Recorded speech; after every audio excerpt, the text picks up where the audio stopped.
সিএমবিতে এই দোকানে এত কম দামে যে ফাস্টফুড পাওয়া যায় তা আমি আগে জানতাম না। আসসালামু আলাইকুম গাইজ, আশা করি আপনারা সবাই ভালো আছেন, আমিও ভালো আছি। তো আজকে চলে এসেছে কিছু ফাস্টফুড আইটেম খাওয়ার জন্য, সেটা হচ্ছে সিএমবিতে। রাজশাহীবাসী সবাই জানে যে এইখানে খুব রিজনেবল প্রাইসে খাবার পাওয়া যায়, আর যেই কথা সেই কাজ। তো খাওয়া দাওয়া করতে যেহেতু এসেছি, তো অর্ডার দিয়ে দিলাম একটা পাস্তা। তো পাস্তাতে উপর দিয়ে খুব সুন্দর করে চিকেন দিয়ে দিয়েছিল।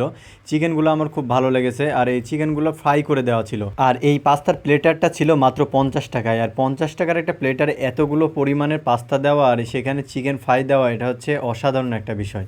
মানে খুবই রিজনেবল প্রাইসে এটা দেওয়া, আর এটা খাইতে আসলে আমার কাছে অনেক ভালো লেগেছে।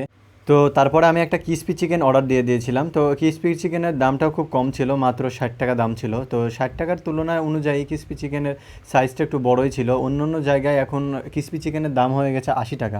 আর একটা কথা আমি বলি যে পাস্তার যে প্লেটারটা ছিল, ওটা যদি আপনি কোনো নামি দামি রাজশাহী শহরে অনেকগুলো রেস্টুরেন্ট আছে, যে কোনো রেস্টুরেন্টে গিয়ে খেতে গেলেই ওটা আপনার প্রায় 120 থেকে 150 টাকা বা তারও বেশি আপনার নিতে পারে, কিন্তু এখানে মাত্র 50 টাকায় ছিল। আর এই ক্রিসপি চিকেনটাও মাত্র 60 টাকা ছিল। এত কম দামে অন্য কোনো জায়গায় এইভাবে পাওয়া সম্ভব না, কিন্তু এখানের খাবারও মানটাও অনেক ভালো ছিল। আর এই সিএমবিতে যতগুলো আপনার দোকান বা ফাস্টফুড কার্ট আছে, সবগুলোই কিন্তু একই রকম প্রায় সেম কোয়ালিটির দাম থাকে। তো এই ফুডকার্টের লোকেশনটা হচ্ছে সিএমবি আসার পরে সার্কিট হাউসে যে রাস্তা চলে গেল, তো এই রাস্তার হচ্ছে বাম পাশে। আর সহজ কথায় বলতে গেলে নানকিংয়ের যে পেছনের যে গেট আছে সার্কিট হাউসের, এই রাস্তার এখানে, তো আর হচ্ছে বাম পাশে।